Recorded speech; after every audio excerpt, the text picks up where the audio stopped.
I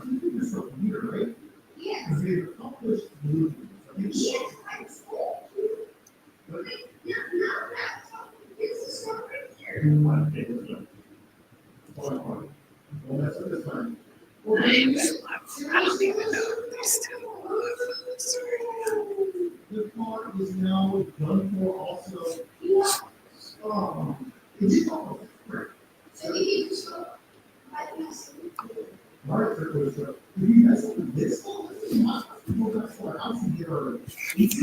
Oh, I already didn't click live. Okay, cool. I was actually trying to. I don't know if y'all heard me talking to myself when I said I think I'm gonna go live on Instagram and see. And I was like, do they even still do lives on Instagram? Okay, so we're gonna see. Are corporate budgets shrinking? That is our title of today. And literally, I guess as I pressed go live here, I was trying to get this together. Alrighty. So we are live in multiple places today. Okay, cool. We're gonna see what IG Live talking about. All right. So welcome, welcome, welcome. I am so excited, as I say every week.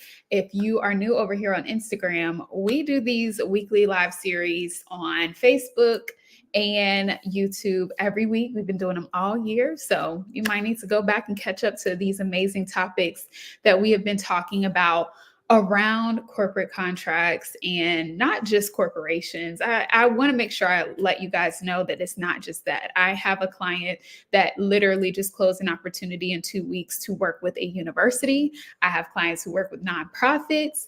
I myself have a background in the university space as well as the government space. And so when you come into my world, in which I'm working on this because I'm aware that most of you all only see a glimpse, but the people that work with me get it. And I know that maybe oftentimes you all who might be interested don't get to see the essence of what it is to work with me. And it's not just corporate. It's not even just contracts. We go through mindset things. We talk about our goals and who we need to be in order to achieve those goals, right? And so it just goes so much deeper than the blanket topic of corporate contracts. It's really about how you develop this ability to sell yourself into these spaces, the ability to translate the expertise that you've been able to develop into these amazing next level opportunities. That's what it's really about. We're going to work on how we're going to say that in a way where the masses can understand it, but that's really the essence of the work. Corporate contracts is like the hook to get y'all in. But once you're in, you will see the breadth of what we do to not just be about getting the next contract. If you have watched any of the case studies, like if you've ever clicked on the link to work with me, you'll see all the pages or all the testimonials of people that have worked with me.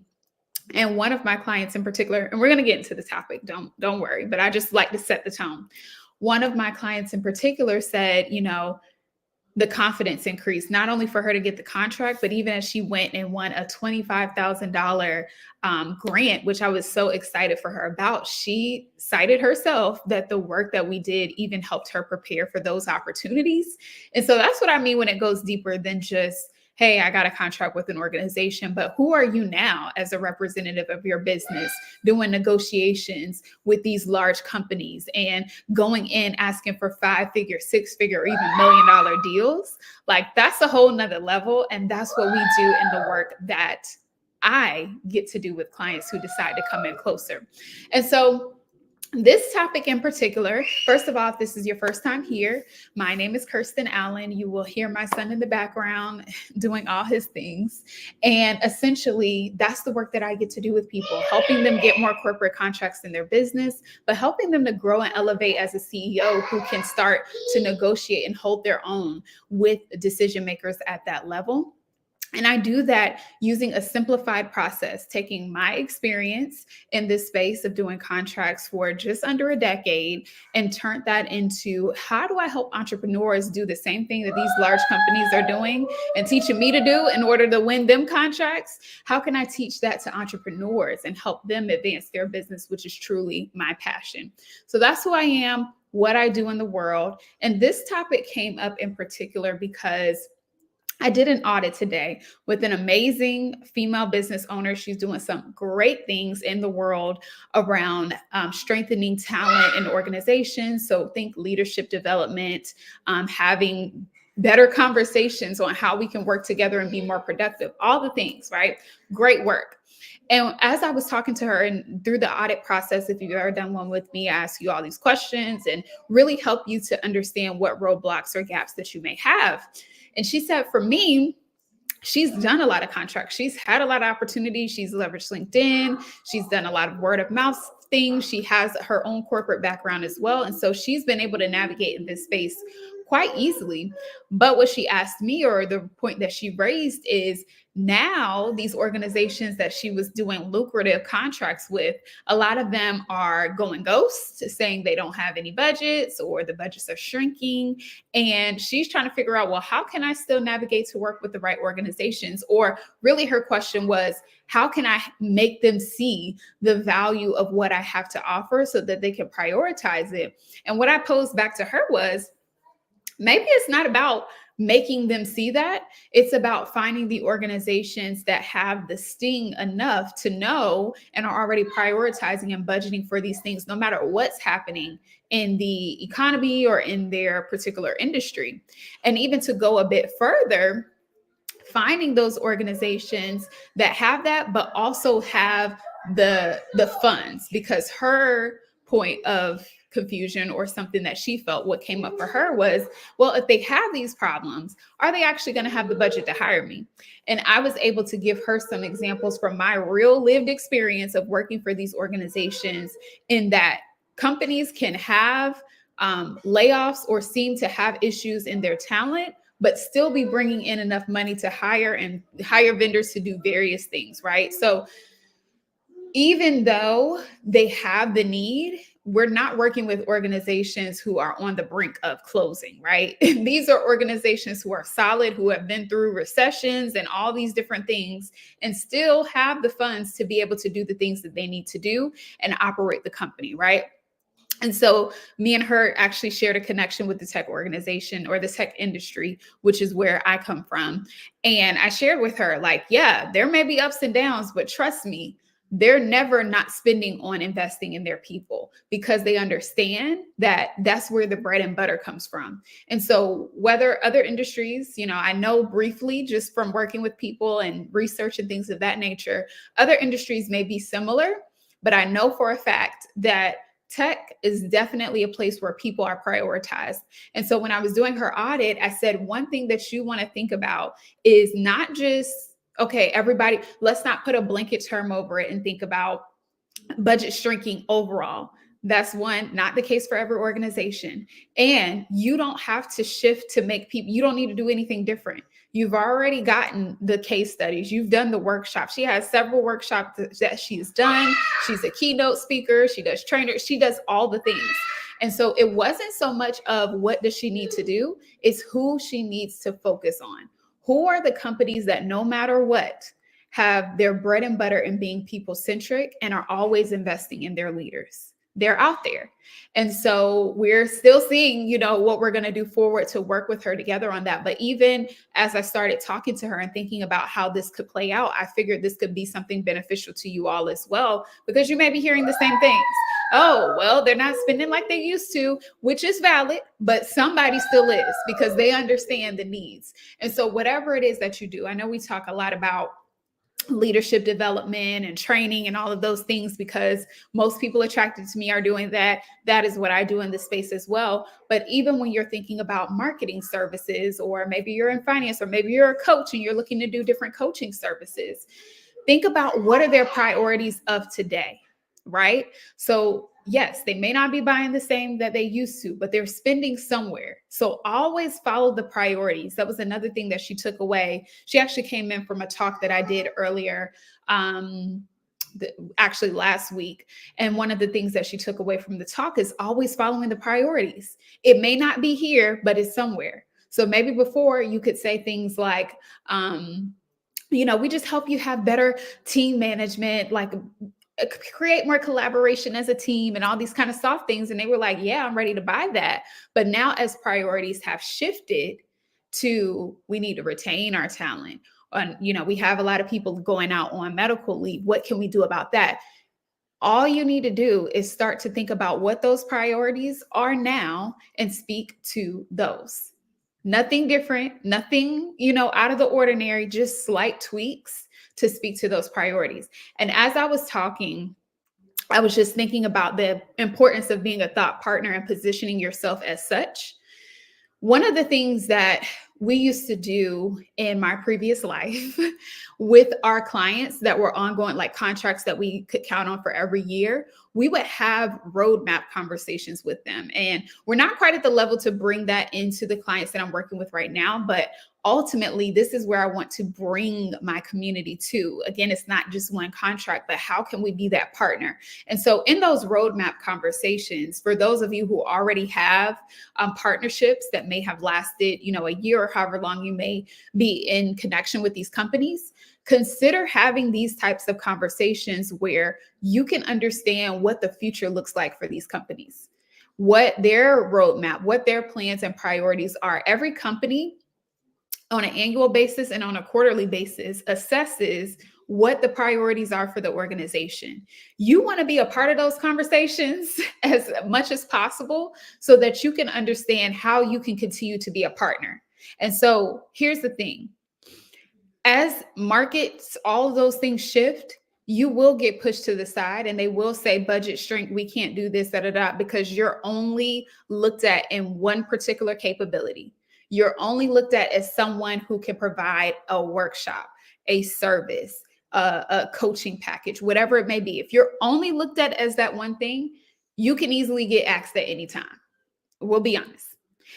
If they see you as a thought partner who can not only provide a workshop, but can help them in multiple areas and is a part of their ultimate, is a part of the recipe, really, right? Is a part of the recipe of the success of the company, then you become a little bit more of like a unicorn. They want to figure out how they can fit you into the budget because they know that you have not just the ability to solve one problem, you have the ability to solve multiple things within the organization, and you're now seen as a value add. Almost like being an employee without having to sign the dotted line and take a check every 2 weeks, but really coming back and being able to create your own opportunity with these organizations. That's the level that you want to get to. Because then at that point, as I mentioned before, they find a place for you. As the priorities continue to evolve, you are a part of that evolution. And so shrinking does not mean elimination. And budget shrinking shouldn't be something that you just find out about kind of in the winds, right? You're kind of in the tailwinds of it. You want to be having these ongoing conversations to make sure that you understand where they're moving and be able to prioritize how you present your different proposals or ways to work together in the future. Another thing that just came to mind as I was talking about this, and I was talking to this person about how she can continue to keep herself at the forefront. She said, I come in and I do these workshops and they love it, and then it kind of just goes flat. So I need to know how to keep the conversation going. Like, how do I extend these opportunities beyond just the one-off? And a lot of it is what I said about having these conversations. And so another thing that I shared with her is that you want to make sure you have an entire process that you're following, and that the end is in your mind, and also making sure that they understand how the process is going to go from their end. And what I mean by that is, if you want a long-term contract, then although your first engagement might be this workshop that you're doing that they may have seen, you talking about on LinkedIn or whatever the case may be, you might have done some type of conference and you've been talking about a particular topic. That's your way in. But once you have that conversation, you should be uncovering all their needs. You should be getting deep into their processes, their priorities, their what's keeping them up at night, what's on the 5-year plan, right? Those are the type of questions that you want to ask in your discovery, and especially as you continue to build with them, because now you have the intel to be able to present yourself as, let me help you on a longer term scale to achieve X, Y, and Z. This is just our first foray together. This is just our first opportunity to see if we like each other, how we work, all of the things. But ultimately, you shared all these great things with me. So we're going to see how we can do it all together. That's the way that you want to think. And so if I was working with her, we just did a 15-minute audit and covered all of this. But if I was working with her, I would help her to build out, what does the long-term process look like, and make sure that from the discovery call, she's setting the precedent and the tone that we are building a multi-year relationship, that we're uncovering enough that they need, that they don't have to go and find someone else to do consulting, right? You know what I'm saying? They don't have to find someone else to come and do X, Y, and Z. If you all build a relationship, you understand the needs, that can all be done with you. And so that also goes even once you've completed the engagement. So say you've done a workshop with an individual, and like she said, like in her experience, it went well, but it kind of just went flat. Well, there should be some type of debrief conversation that you already have on the books before you even do the engagement, right? Have a debrief conversation where you are prepared to talk about how things went, what they see could have went better. You can be able to give some feedback. So through your workshops or whatever you're doing, I definitely suggest getting some type of crowd or audience feedback so that you can be able to come to the conversation with what you've been able to generate already, or some of the sentiments that you received back from those who participated. In that conversation as well, you also want to start talking about, what can we do next? What's our next opportunity? And you want to come with some ideas of what that could look like based upon the several conversations that you've had and the workshop that you were able to do with them. We're just saying workshop in this example, but whatever it was, maybe you did a short consulting thing. Maybe you did a keynote speech, whatever it is, you want to have that debrief conversation, because that then opens the door for what's next. If you just let them lead the process, it will go flat. It will just be, well, we would love to do this again, but our budget shrink this year, so we can't do it. Well, that could be true, but they're also doing something else. So let's create this space where we go deep with these people that we get to connect with these leads, versus just surface level and just being kind of like an order taker. Well, they said they needed this, so here you go. Here, trade for trade. You ask, I deliver type of thing. And instead, treat yourself, put your investigative hat on, and instead be more inquisitive about what other things they could have going on that you can support them with. And think about that from the end in mind. If anything out of what I said in this process or in this conversation is to have a structured process from beginning to end that you carry these clients through. If you don't, that's when you find yourself being an afterthought. And it doesn't have to be that way, because again, budgets are shrinking, they're spending somewhere. Finding where that is going to be your opportunity to build relationships beyond one engagement. Okay. So I think I've put that in your head enough. Let me know what you guys are thinking about that in the comments, and I'll circle back. But just to kind of wrap this all around and what to do next, number one is tap into these opportunities now.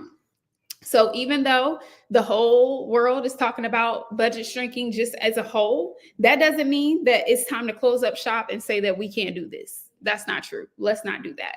Let's make sure that we understand there is opportunity to still tap into. So get out there now, start making contact, start doing outreach. I don't like the word pitching. I'm actually taking that totally out of my vocabulary and the way that I communicate with you guys, because that's not what you do. Start inviting people to have conversations.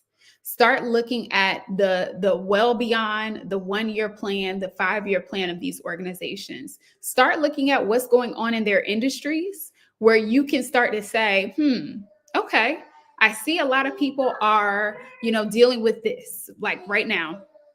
It's all over everywhere about turnover and stress rates and millennials getting. I saw this one article and I was like, wow, this is a good angle for some of my clients as well as people in my audience, is that there are a lot of millennials. I'm sorry, not millennials, new college graduates, because we are no longer new college graduates. I think the whole millennial generation is like in our 30s now. But basically, they were talking about new college grads getting these amazing jobs, but either being fired, or I've heard these people are rescinding job offers that they've accepted. Like there's a shift in the workforce in general, but one of the key things right now is early in career talent. So if you know that because you're doing research, as I do, you're doing industry research, you can be able to understand how to position what you offer to address the needs and priorities of these organizations in that area. So what could that look like? I have a client, for example, like I said, the one that is, and I talked about in the beginning, going out to do a workshop at a university. Her whole it's a 2-day workshop, and what it's really going to focus on, her expertise is in executive presence. So helping these students be able to get the skill sets that they need to be successful in these roles, and showing them how to. I think this is in a different conversation with another university that she had, where they were talking about how do you properly decline offers, right? How do you make sure it's the right offer for you before accepting? So just some of these things that were more of, I won't say obvious, I will say maybe we had more access to knowing some of these things in other generations, or, in different parts of the world. Now that's an issue that they want to get solved. And why is that a problem? Because number one, schools, a part of their revenue is sponsorship from corporate partners. And so I talked about this before, but I want to make sure if somebody's new that they hear it, that so if schools are getting donations or sponsorships from corporate partners, they want to make sure as they get students that go over to these companies and are hired, that they do a great job, because that matters to whether this company will continue to sponsor that said school, right?